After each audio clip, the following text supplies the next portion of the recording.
Hello दोस्तों, ये कहानी शुरू होने से पहले अगर आपने हमारे चैनल को सब्सक्राइब नहीं किया तो जल्दी से सब्सक्राइब करके बेल आइकन दबा दीजिए, क्योंकि हम आते हैं हर नई कहानी के साथ।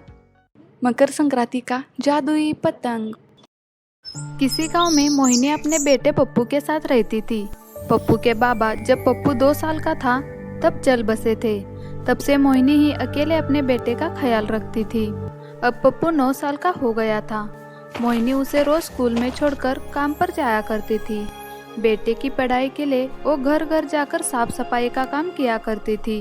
एक दिन पप्पू स्कूल जाता है। स्कूल छूटने के बाद वो देखता है कि उसके सारे दोस्त पतंग खरीद रहे थे।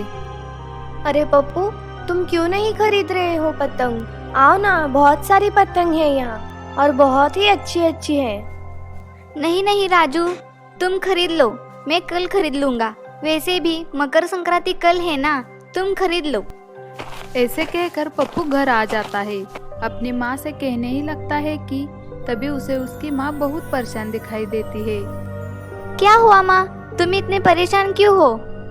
कुछ नहीं बेटा, वही मेरे कमर का दर्द कम ही नहीं होता। मैं तुम्हें अभी दवाई दे देता हूँ। कहाँ पर रखी है? अरे नहीं पप्पू बेटा, जो दवाई बची हुई थी वो मैंने खा ली है। थोड़ी देर में दर्द रुक जाएगा। ठीक है माँ। अरे पप्पू, तुम कुछ बोलने आए थे ना, बताओ ना क्या बात है। माँ को दवाई लाने के लिए पैसे चाहिए होंगे। नहीं नहीं माँ, कुछ नहीं, ऐसे ही। पप्पू को बहुत दुख होता है और वो रात भर यही सोचता रहता है कि वो अपने माँ के दवाई के पैसे कहाँ से लाए और माँ की मदद कैसे करे। अगले दिन सुबह पप्पू तैयार होकर स्कूल चला जाता है। रास्ते में भी उसे अपनी माँ की चिंता लगी रहती है। वो एक पेड़ के पास बैठकर बातें करने लगता है। हे भगवान, हमारी मदद करो। मेरी माँ की दवाइयाँ खत्म हो गई है। आज तो वो ठीक से खड़ी भी नहीं हो पा रही थी। अब मैं क्या करूँ? उनकी मदद कैसे करूँ? भगवान, हमारी मदद करो। पप्पू ये सब सोच ही रहा था कि तभी उसकी नजर पेड़ के ऊपर लटके हुए पतंग पर जाती है। अरे वाह, ये कितनी सुंदर पतंग है। पप्पू छलांग मारकर उस पतंग को निकाल लेता है और उसे देखने लगता है। ये पतंग कितनी सुंदर है, बिल्कुल रंग बिरंगी, बहुत ही अच्छी है। मैंने ऐसी पतंग आज तक नहीं देखी।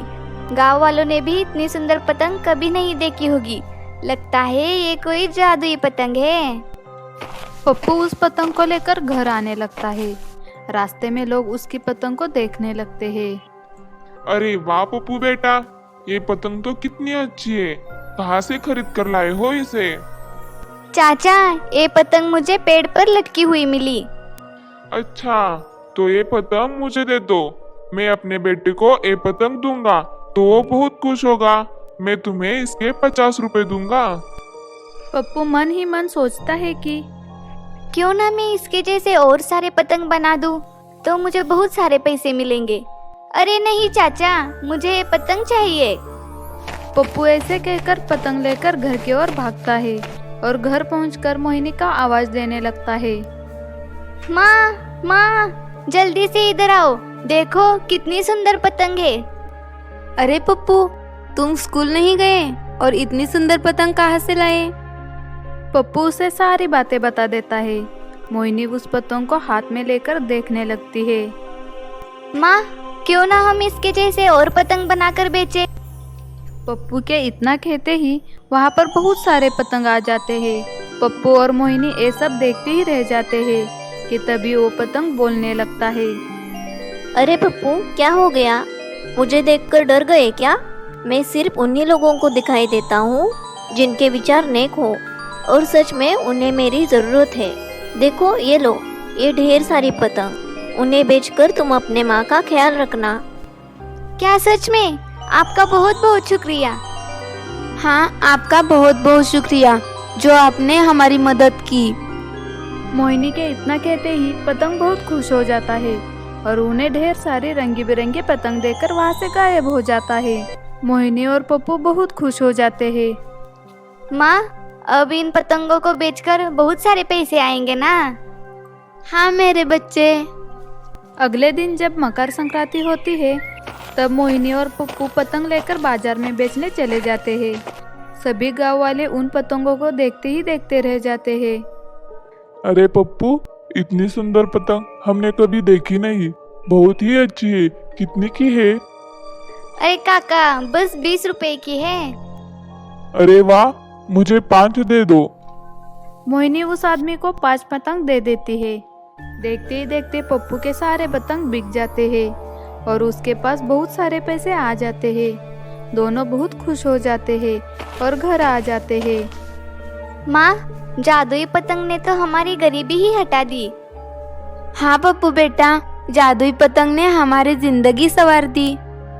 ऐसे कुछ पैसों से मोहिनी का एक अच्छे से अस्पताल में इलाज किया और एक छोटी सी किराना की दुकान खरीद ली। जादुई पतंग की वजह से पप्पू और मोहिनी की जिंदगी सुधर गई।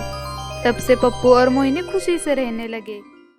अगर ये कहानी आपको अच्छी लगी तो जल्दी से हमारे चैनल को सब्सक्राइब करके बेल आइकन दबा दीजिए और इस चैनल को लाइक, शेयर, कमेंट करना ना भूलें। जल्दी मिलेंगे ऐसी ही नई कहानी के साथ।